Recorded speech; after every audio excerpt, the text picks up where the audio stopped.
Was talking to David Brady after Mayo's defeat at the weekend. David, good morning to you.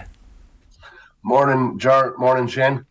Do you want to apologise to the entire county of Mayo on behalf of, for inspiring Roscommon to their greatness at the weekend, DB? Look, it was, as Joe Biden might say, a Freudian slip when I did position a potential rematch between Galway and Mayo. And again, I was Freudian, and I think I backed it up by saying it was by no means a done deal, and the threat that Roscommon posed once I copped onto myself became more real, and so real on Sunday that they completely and utterly deserved their victory, their win, and their performance replicated what you'd want from a championship encounter. Apology accepted, I believe, is the. Yeah, I got a nice text from a Roscommon man. He didn't say anything. He just sent me one ticket for a €100 draw to win 200,000 in Roscommon. So you know what? I've paid my dues. Davy Burke said after the match, David, he said the players felt a little bit disrespected during the week. The commentary was a bit one-sided. What commentary do you reckon he was talking about? Honestly, and I listened to a lot of it. And again, people are going to have to make a prediction. Yeah. Now, and you're going, well, tell me, it's either Roscommon or Mayo. You can't say it's a draw because someone has to win on the day. So a lot of people would have went with the National League winners, a team that played Roscommon a few weeks previous and won, not by a lot, I think it was 4 points. And again, you can make it out. I'd say, use my Freudian slip to say, I did jump ahead of myself when we were talking 48 hours after a Galway-Mayo National League final, that there could be a rematch on the cards. But bar that, I honest to God, I don't think there was in any way, shape or form disrespectful. The vast majority, everyone, always pointed out the fantastic league performance. And for me, I think the league performance in Roscommon was the icing on the cake, was their absolute clinical execution and demolition of Donegal in the final game. That sent them on a perfect pedestal to come into McHale Park, not as underdogs, but not in many people's mind firm favourites, but they left as the ultimate favourite and winners. Yeah, I mean, you can only use that certain amount of times. I think that's it now for them. There's no more under the radar. There's no more people are doubting us. It's like, actually, we have belief and we can inflict our game plan on anybody, and that's exactly what they did. We did have a conversation after. We've had 2 conversations with you so far this year. One was actually, when in the cold light of day, if Mayo get knocked out, it's not a disaster. So we'll come to that in a minute. But I did want to just ask you about the template that we did talk a little bit about. What Galway did wasn't a million miles away from a bit of what Roscommon did. Roscommon probably took it to an nth degree. Like, I think they won 7 out of 9 of their own kickouts going long. The Mayo midfield just didn't know what to do under the high ball, and that's something that was evidenced. And again, we've had Keane Johnson looking at this for us. Like, you can trace that all the way back to the All-Ireland final and the Con Kilpatrick performance in midfield that day and the goals that come off that. From Tyrone's perspective against Mayo, they haven't sorted that out just yet. Is that fixable in 5-6 weeks? I think it is fixable, but it's only fixable not in one position or one man, or it's not your number 8, it's not your number 9 specifically. Yes, from a ball winning midfielder, the likes of Enda Smith and Con Fitzpatrick, they're outstanding individual ball winners. And you need that from a Mayo perspective going forward. But for me, it was not a replication of the All-Ireland final against Tyrone, but it has been proven, and a lot of times, both in league and championship, that when you completely and utterly deny space to a Mayo attack and close them down and just kind of make it pedestrianised from their perspective, they do struggle. And they did play a part in it as such. But you kick the ball long, and as Roscommon did, and as Tyrone did in the All-Ireland final, if you kick it long, you have a plan and you know what you're doing, but your setup, your defensive system is already in place. And it kind of even played into the hands of Roscommon as such, that Mayo had a press on, that Mayo had the players pushed up, because it kind of left a little bit of one-on-one or uneven numbers to a degree further out the field, because guys were pressing up more and forcing it long. But they played into Roscommon's hand. They wanted that, but they were set up from a perspective where if we lost it, that we're already set up in our defensive position, and they were outstanding defensively, outstanding collectively as a team. They worked, but again, the likes of Conor Daly or David Murray and Brian Stack, they need to take plaudits as well. They were very, very, very good. Yeah, I think Davy Burke was at pains to stress that, the defensive strategy and how it worked. I think they only conceded an average of 13 points throughout the league as well, and like that, just hunting in packs and giving them no time on the ball. We had referenced that last week, even the lack of Mayo scores from play, and that was clearly something that Davy Burke targeted, David. Yeah, and again, if you look at it, and there's the yin and yang, and Jim McGuinness had his piece, and you could see it and feel it during the game, that it was over 10 minutes before Mayo put in their first tackle as such. And again, with the wind and the dominance, now again, you can go on the counter of that, Mayo could have been 2-2 up after 2-2 to a point, or 2 points up after 15 minutes.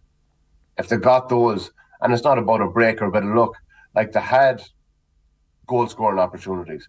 The ball that come off the crossbar from Stephen Cohen, like they did have, that was their time to put their stamp on the game, and they didn't.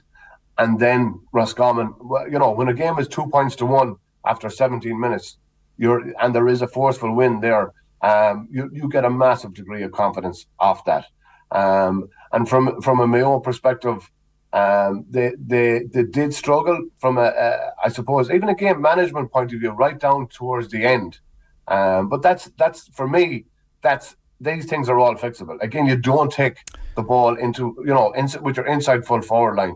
Take it into as much contact when you're not getting the breaks from the referee. It's not. If the referee is not playing like you feel you change it. You don't keep looking for the same fouls or the same.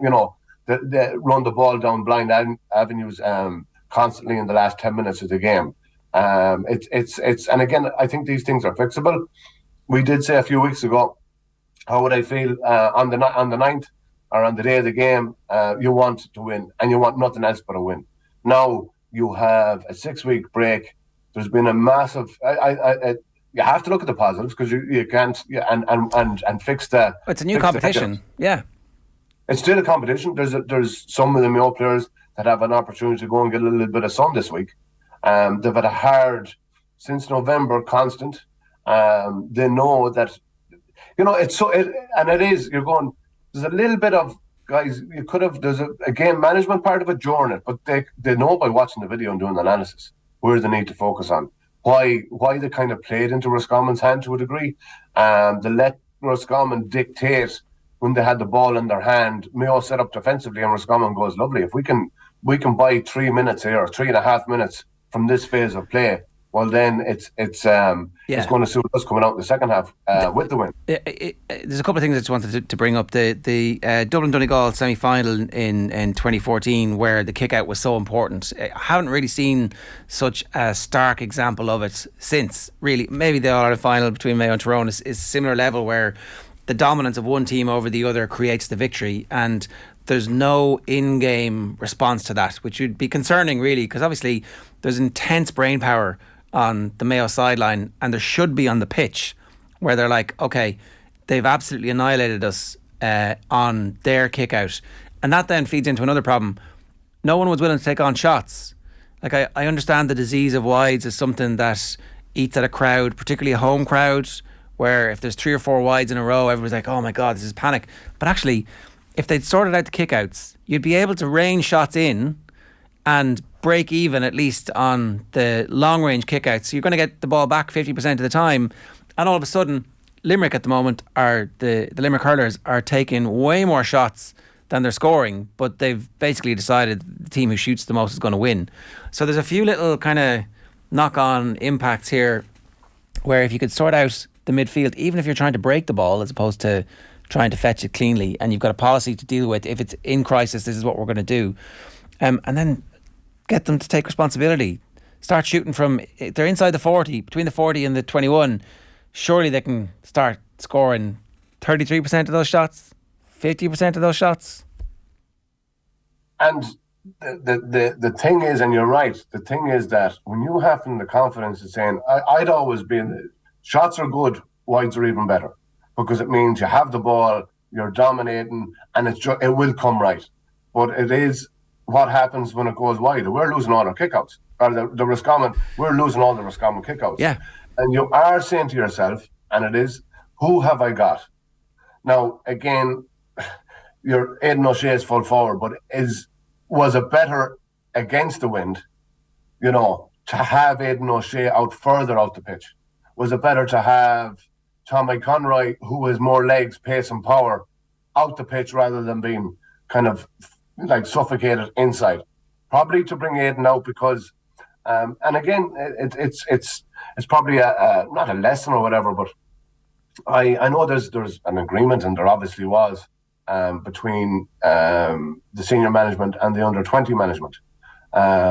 Again, Sam Callahan didn't play as such. Bob Toohey, because they were held in reserve for last night's under-20 game, that didn't work out in Mayo's favour.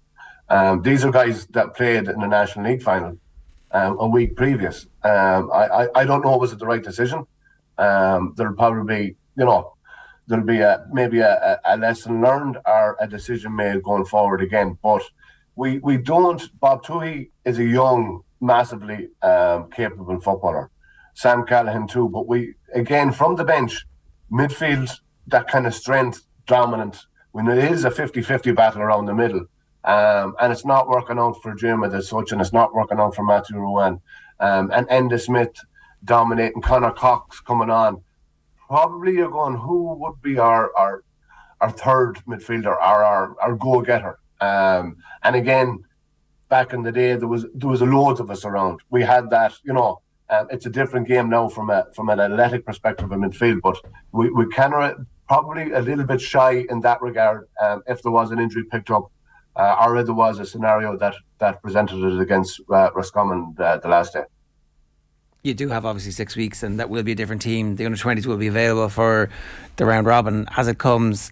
There'll be 2 games that aren't in a home ground for you, which it turns out isn't much of a disadvantage for Mayo at the moment. So it's a kick in the hole, but actually maybe it's one they needed.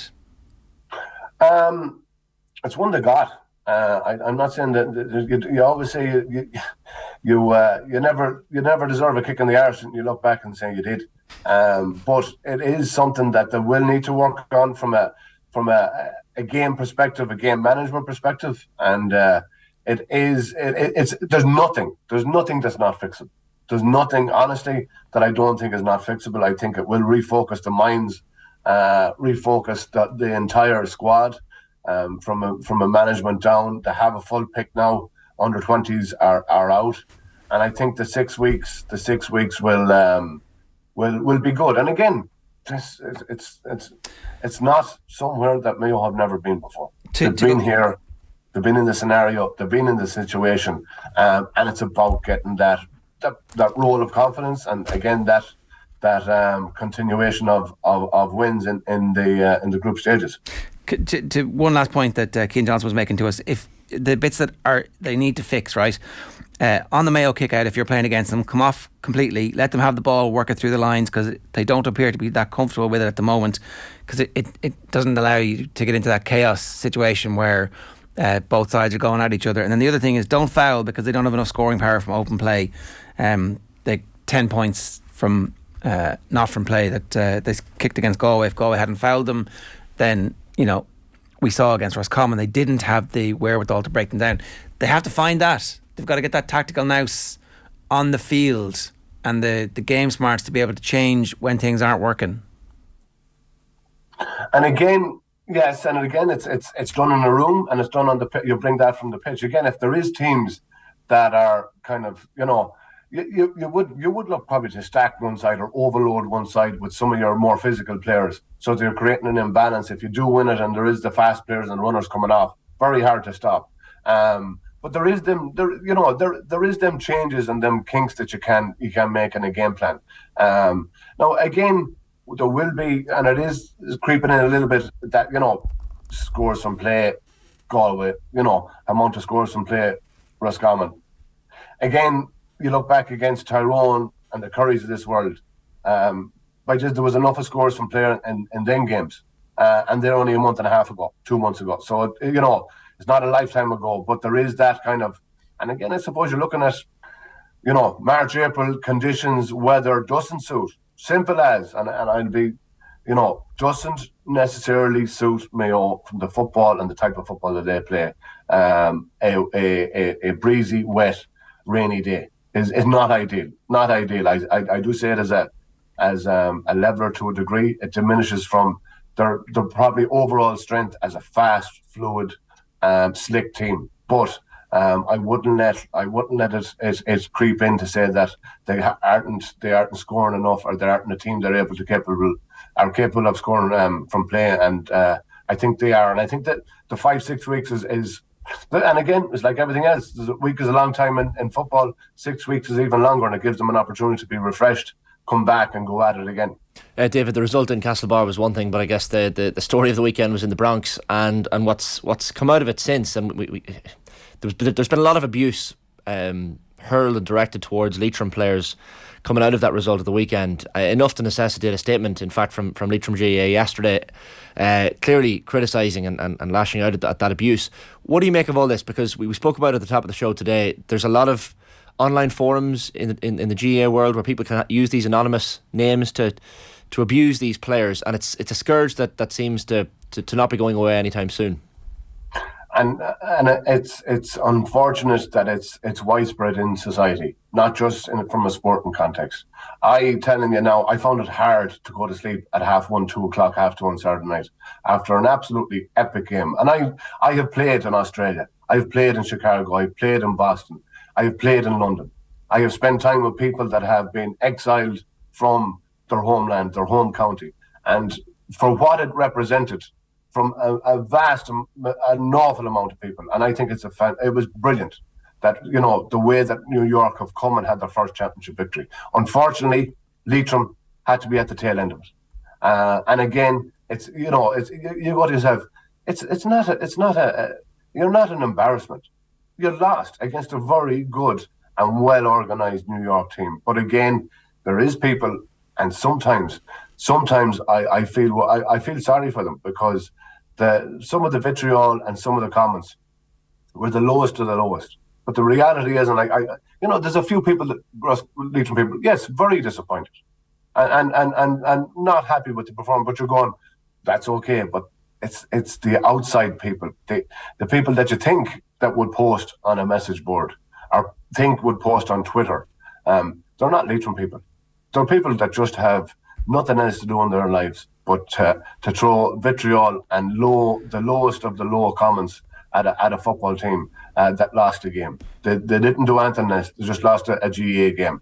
But it becomes that kind of, I think, that mixture that it's thrown in there, and it builds up. And I don't, and I've talked to Leitrim people, very proud Leitrim people, that are still proud of their team, not happy with the result, and who is. But it's awful to see. Yeah. And it's not right.